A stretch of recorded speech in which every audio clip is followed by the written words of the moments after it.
his place. So I am Ariel Shanberg. I'm DVAA's Executive Director, and I'm thrilled to be in conversation today with SR about their exhibition, Murmuration. SR, would you introduce yourself? Maybe share a little bit where you studied and where you've shown and how you got here. Yeah. Well, I'm SR. I'm based right now in Pine Plains, New York, so like 2.5 hours-ish east.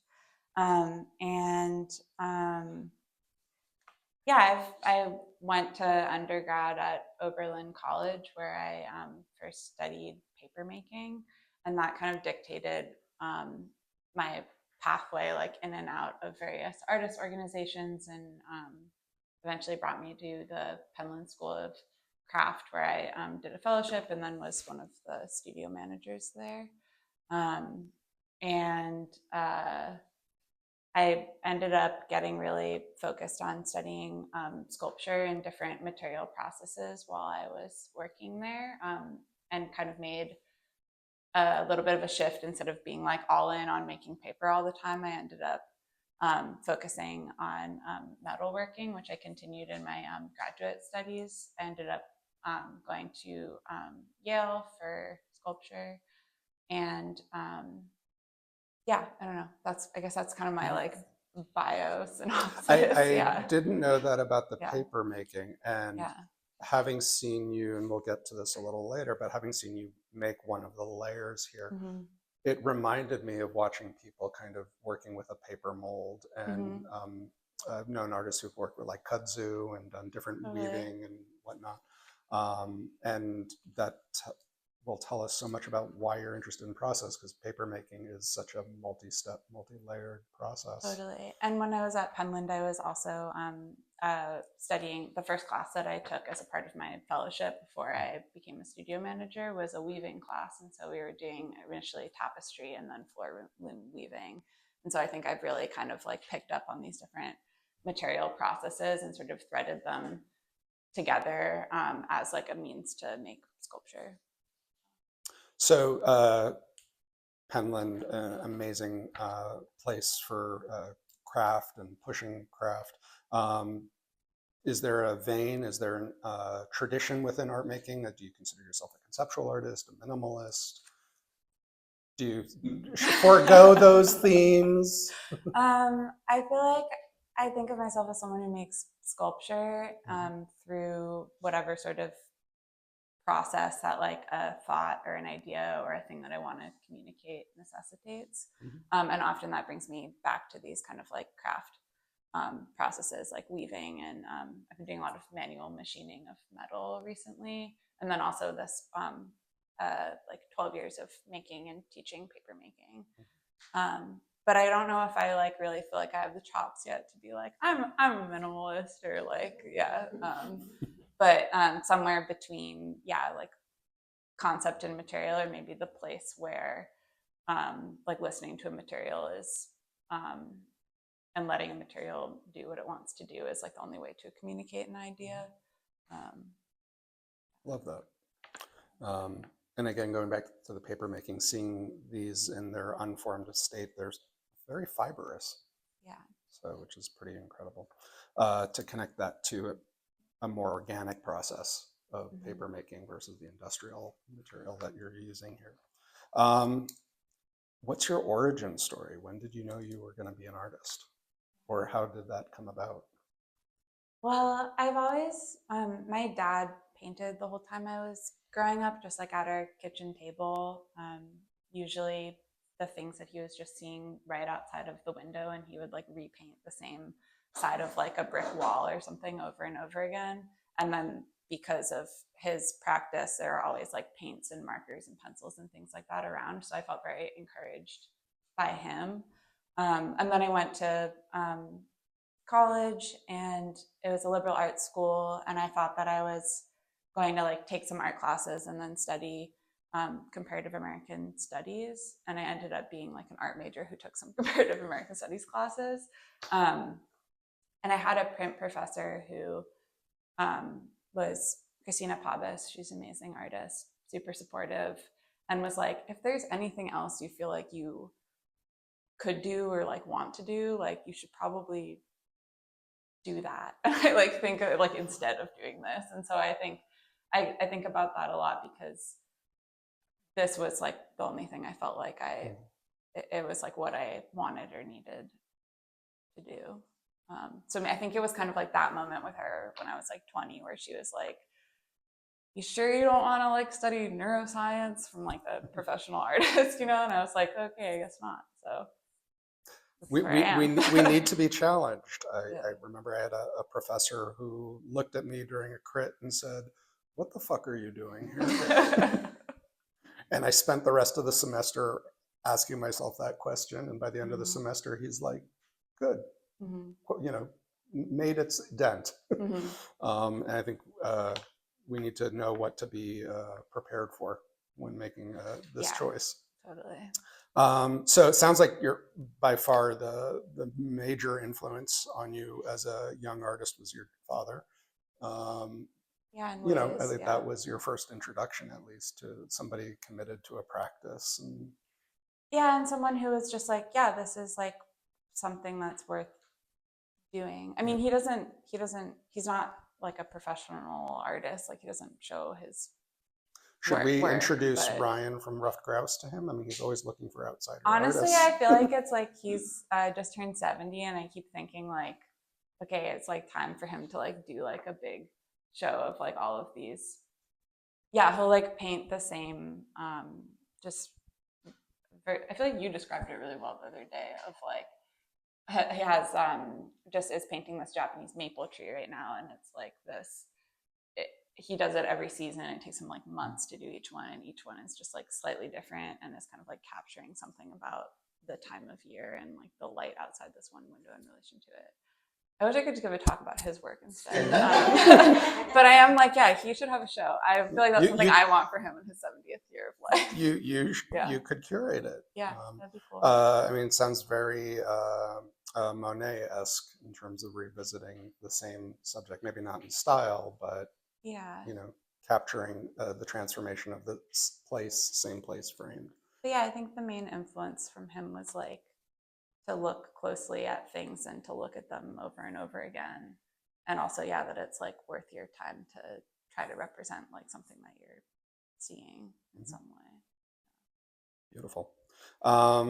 So aside from Dad, any other artists who have been kind of key influences or people you feel you're in dialogue with?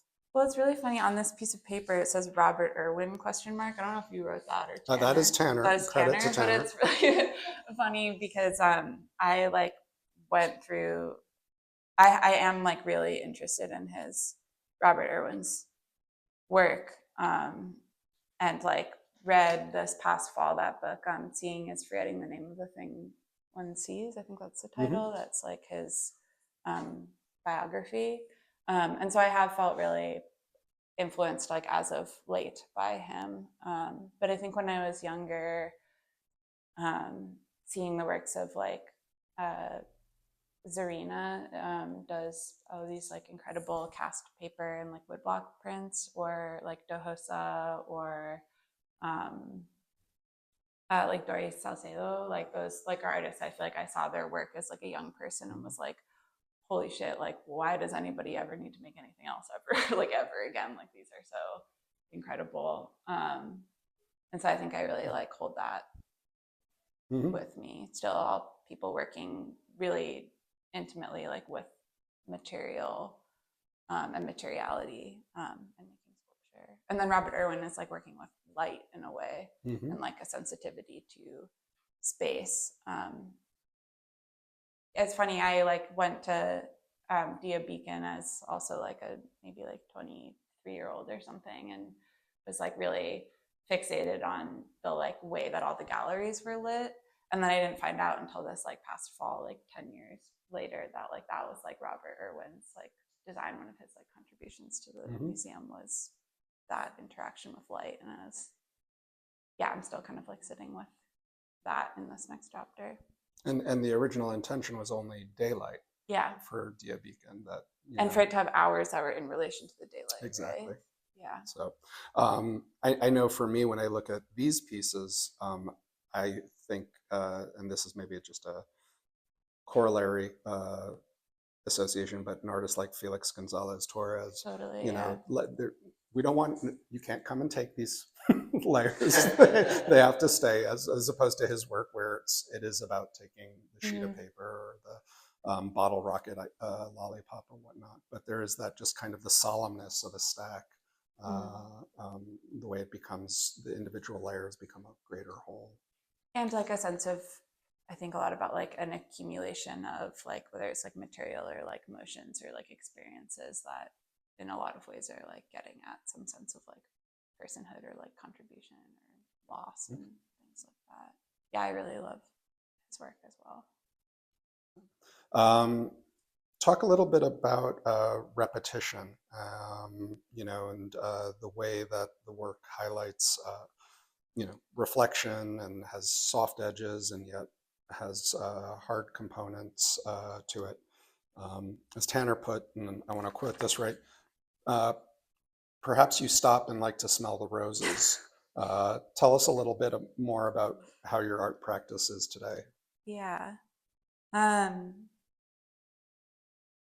Well, I feel like with these works, I was thinking a lot about that sort of relationship of like something more like grid-like,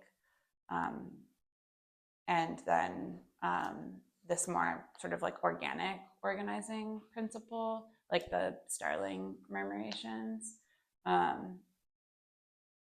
When I first started this, or I've been working on this piece since like 2021, and I think of it as this really kind of like ongoing project. Like the first iteration was really just like a cube of one of these stacks. There was just one.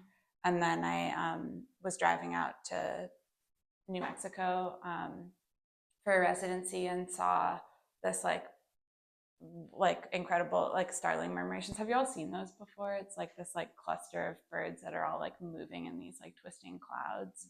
And there's a lot of like a whole that's made from these many small parts that are like moving with like this synchronicity. And you're kind of like seeing a movement and then seeing the rest of the flock like behind that movement too.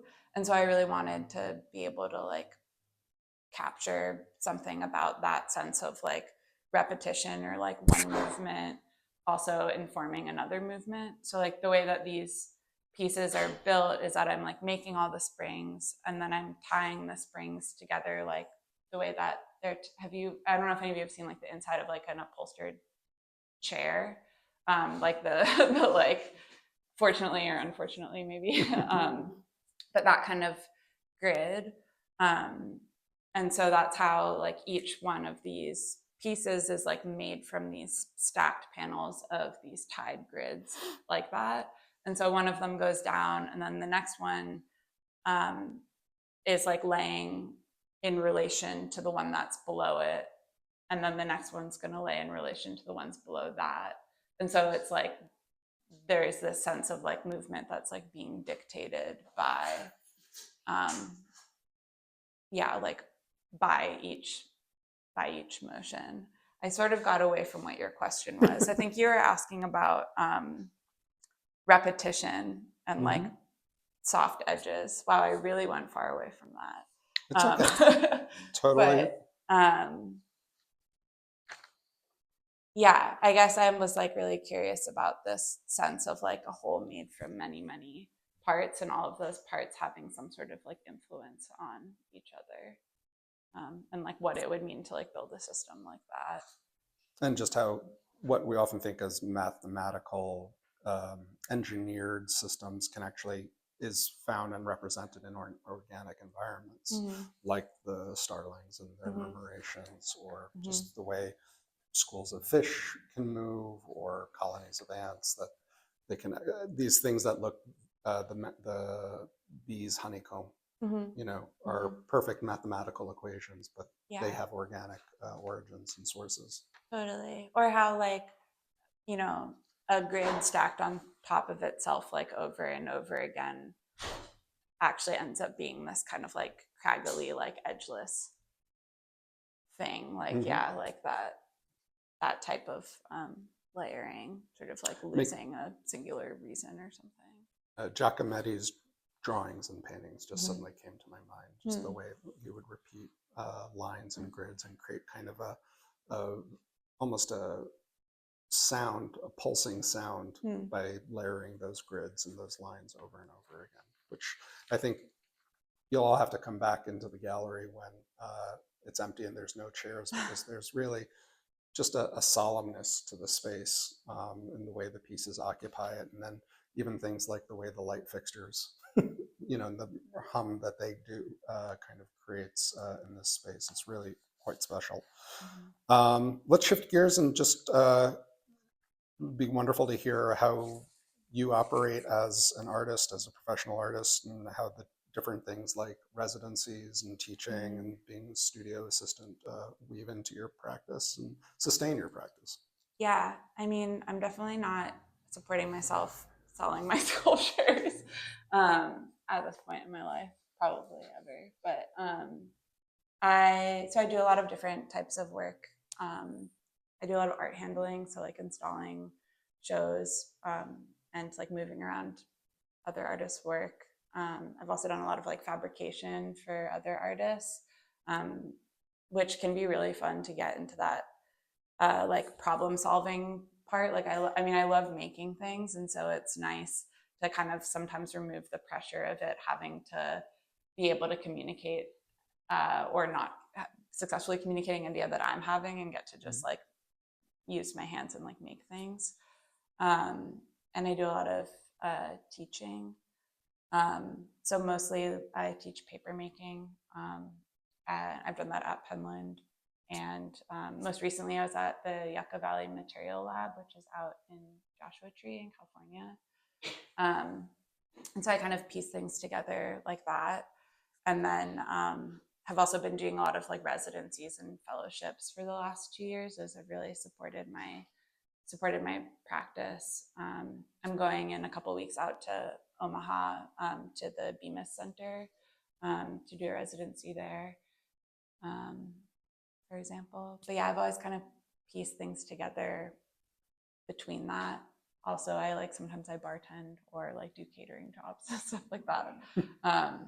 But yeah, I think one of the things that I learned when I was at Penland is that there's like interacting with so many artists who were making their lives in different ways, that there are all of these different like options of ways to structure your time. That I've also done the thing where I'm a studio manager and I work, and that's like a 9-to-5 job too. And at this point I'm trying now to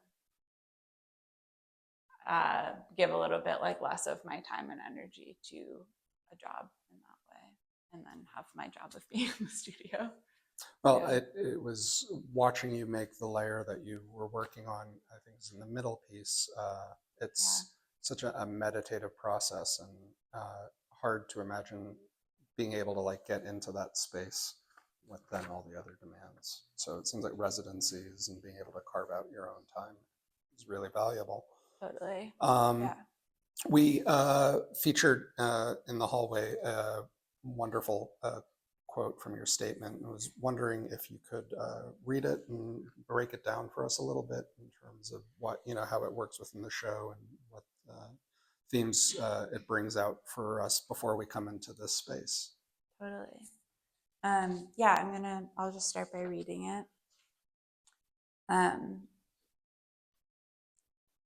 Yield, the usable accumulation from a harvest, a sign indicating someone else has the right of way, an act of giving in structurally, emotionally. Yield point, in material testing, stress and strain are graphed. There is a moment on these curves when elastic, a rubber band stretches but returns to its original size, becomes plastic, a ball of clay squeezed between fingers, holds the new shape of a fist. After enough use, a spring becomes fatigued. It takes on a new form. Murmuration. As the sun goes down, starlings move through the sky in waves, ripples of hot air. I read a paper theorizing that their movement is not unlike that of electrons when something near them is magnetized. In spiraling currents, each bird turns back towards the center, each copying the movement of the seven around them, who move like the seven around them, and so on. This collective governance is scaleless. A cloud of perpetual transition, a state change of a kind, bird to liquid, solid to gas, steel to rust, each unfixed and a part of a whole. So when I was writing this, I was thinking about a lot of different things. Like one was that the piece, when it was like a single stack, was just called yield, which I was really interested in the way that as a word, it can be like approached contextually through all these different definitions, some of which seem to like refer to the ways that like people like interact with each other, or like pressures interact with like a psyche or body. And then these like other definitions that were about like accumulation and like amassment, and specifically in relation to like springs and like spring steel as an object in material testing, like how it's like a measurable point when a material changes, like when it can't do what it like used to be able to do. And I was like interested in the ways that, yeah, those to me feel like relatable in my like experience of like being in a body, and like trying to just like be a person like moving through the world, like those sort of like measurable like pressures, and the like effect that like has like mentally or like physically like takes over time.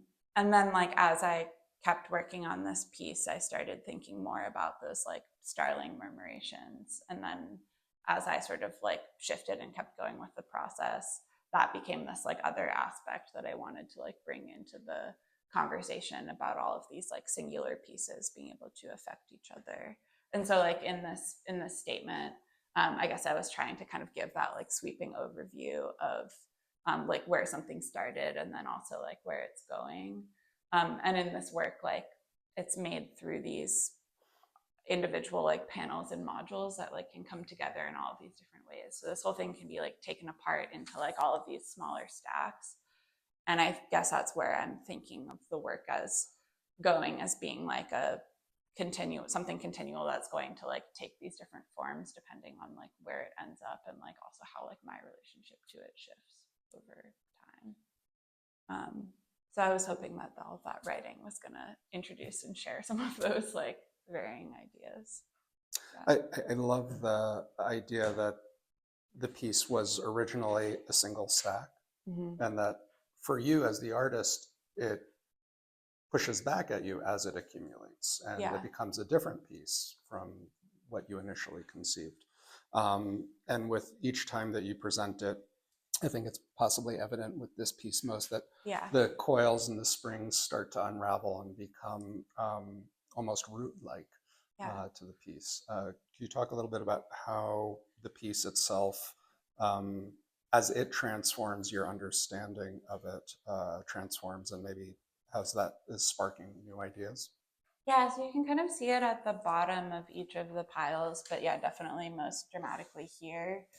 That kind of like brownish red color is from the steel like starting to rust after being in a pile for 5 years. And as like the work, as I like keep making panels and keep stacking them, the form also becomes like heavier, and because they're all springs, the springs all start compressing more and more. And so the stack kind of starts creating this like gradient form where there's like more density at the bottom. Also, so like the material transformation is happening both in terms of the springs squishing, and then also that sort of like oxidation process. That's just what steel does. I didn't like code it all obsessively or something. I'm going to kind of just like let it continue to to change. So that becomes another part of this sort of embracing this idea of like transition as like a part of the future of the work too. Well, there's something about how it's alchemy, alchemical, not a word. But when I first saw it, it felt hair-like to me and organic in a way that it was like exciting to see it really becoming something entirely different over time. Needless to say, if a museum purchases this piece, the registrar is going to not be happy. Sure. But that's their problem. Cross that bridge if we get to it. Absolutely.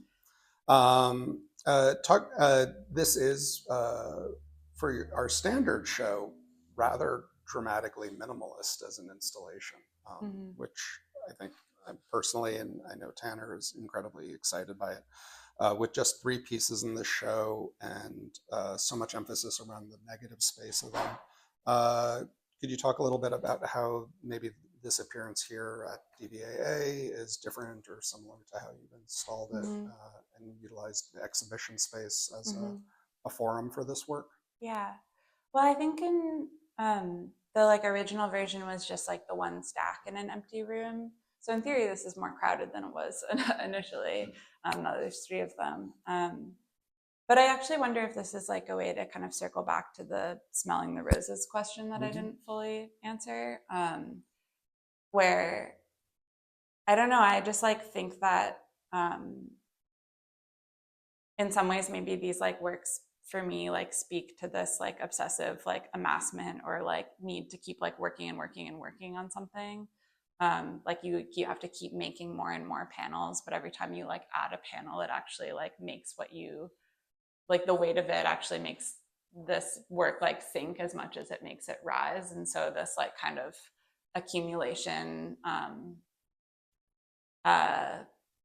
yeah, it's kind of like you're taking, what is it, that expression, you take like 1 step forward and like 2 steps backwards or something. And I guess I kind of wanted to bring that into the installation in the sense of like each of those pieces kind of gets all the like attention or something. Like there's not, there can be this like desire to like really like fill and have more mean that something like means more, that like it took more time, or I don't know. And I'm kind of like curious like in myself how to use that like paring back as like a way to try to like more deeply see like the thing that's in front of me. I don't know if that answers the question. It works for me. Yeah, great. And it's a great point to open it up. Like, how does it work for everybody in the room? Do you have any questions for SR?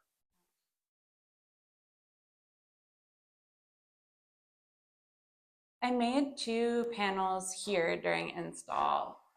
So there's 2 on top of the center one that were made like 3 days ago. But in general, each of them kind of works like from the bottom up. So each of them have a part of the original from 2021 at the very bottom. And then I kind of worked on all of them kind of moving upwards at the same time. It changes sort of, but also it's just like the time and like oxidation, but all of it is like the same, like different densities of and gauges of that like low carbon steel wire, and then also like the high carbon spring steel. So the low carbon is like the annealed flexible wire, which is what's tying everything together, and then the spring wire is it has that tension of that makes it a spring.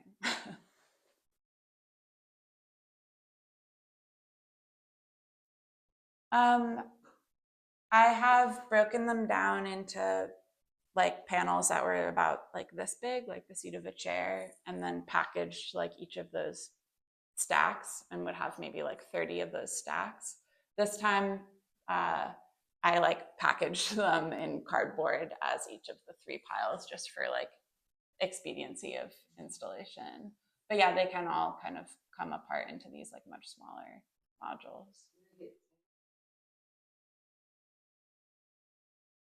Well, I'm hoping that the bottom based on like what I've seen happen with this annealed wire before, I think the bottom is gonna get that like bright orange, like crumbly thing that like as it gets like really rusty.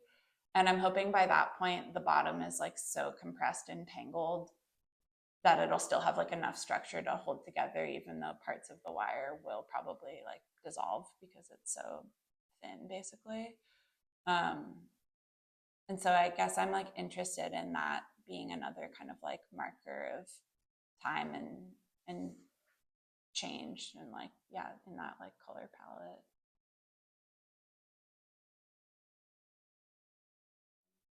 I really wanted, like, from that view right by the doorway, when you're like looking through, for you to have this view where you can see all of them. They're all kind of in each other's way. And so there's like a view where you maybe can't tell that they're like fully discrete, like they could be connected in some kind of way. And then as you like move through the room, there becomes more of this like differentiation where they expose themselves more as these like piles. And so I was thinking a lot about that, and also how to me that kind of communicated that like movement of those birds, like the curling in, or how you're actually, so much of how you're observing that movement is like through that translucency.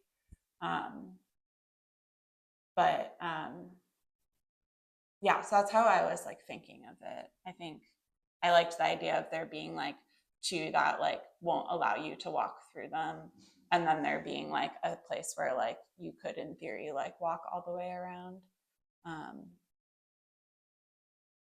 But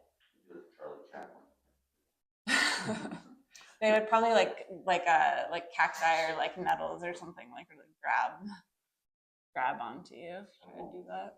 There is almost a narrative you could project of like a garden and a path, and this feeling almost like a briar bush, and you know, getting, depending on the spacing that you choose to do, like it can be just close enough or too dangerous to walk through. Is like that space. Public warning: don't walk through that space. Walk through this space, yeah. But you know, or design it that way so that there's different tensions, and then certainly that speaks to the coils and the layers. Just a question I have, having seen your work represented through images, there's something really transformative, because ultimately these are lines. Yeah. And it echoes an element of charcoal. Or lead and pencil, and there's something really transformative in how the work can be seen when it's photographed. And I'm curious if, certainly as an artist who's sending out submissions of, you know, and applying to things, sending out visual representations, but is there another side to the work as you're seeing it when it's photographed?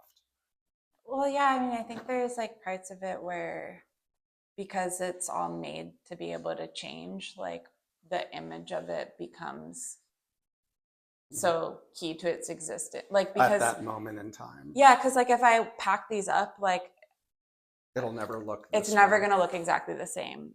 And like I can say that also from like a art handling perspective of like a labeling and categorizing all that stuff, like because of how they were built, like they just are never going to look exactly how they look in this moment here.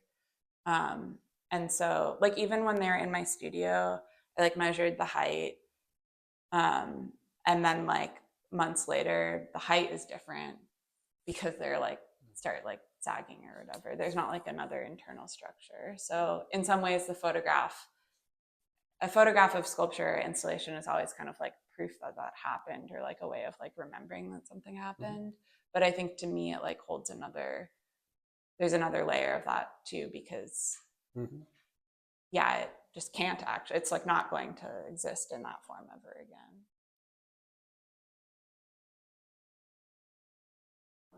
Or is it just the material that kind of limit how high you want to go? Or? That one's the tallest right now. I have brought them up to about, I think 40 inches. But then they start, it's funny actually, they'll start moving, like with like someone walking on the other side of the room, like the whole thing is just like shaking, which there's nothing, I mean, that was like one version of them at one point. I think for these, originally I was kind of, they were actually all 3 piles were like pushed together into one big form, bigger form that was almost like the dimension of like a twin size mattress kind of. And then I ended up sort of like splitting them. So I guess I'm like interested in like a height that's like high enough that you can kind of get the experience of looking like through them in this more like horizontal way, but it's not like they all have to be exactly like 32 inches or something.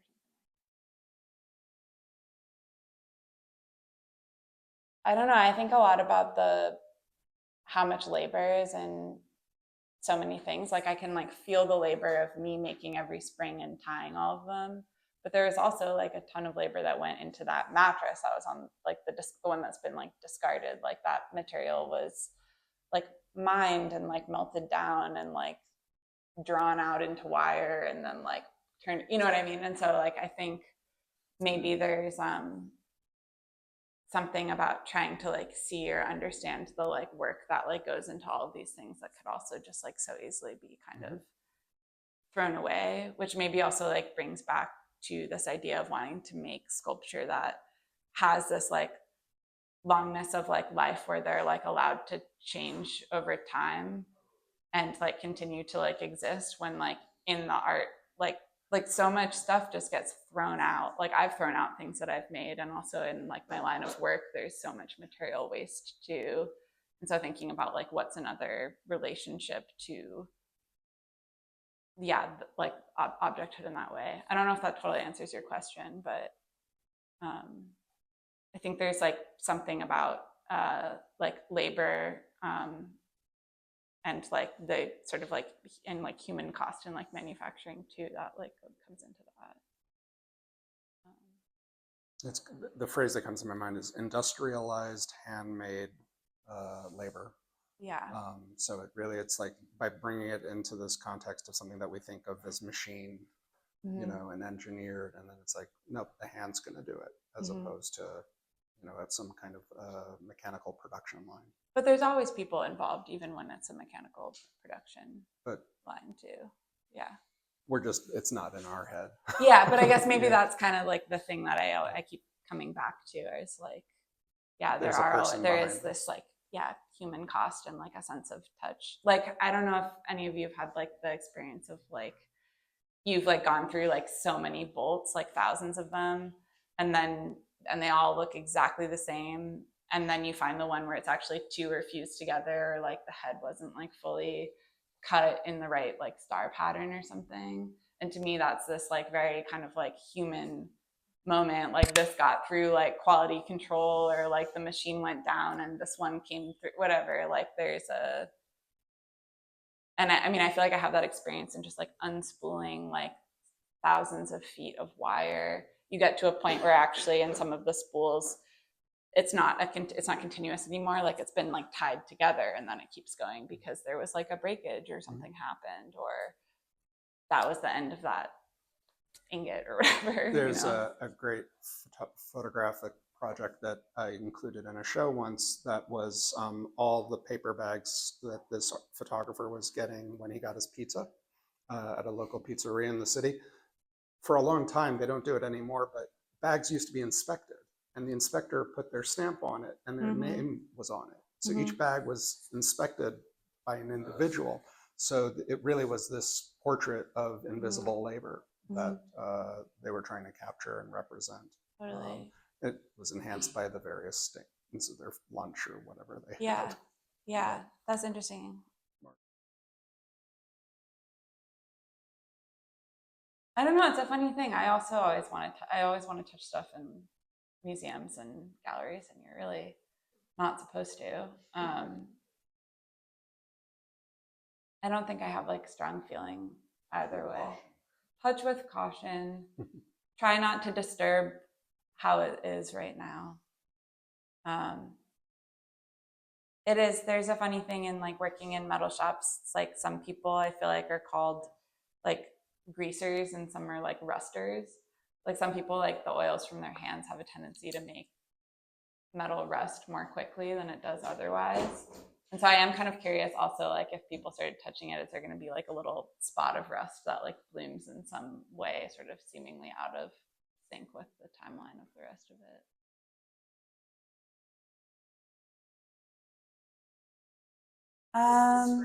It depends on the height of the spring. So I was doing a lot of variation. Like the springs are like just like 1 or 2 coils and are really, really flat. And then others, they're like elongated farther.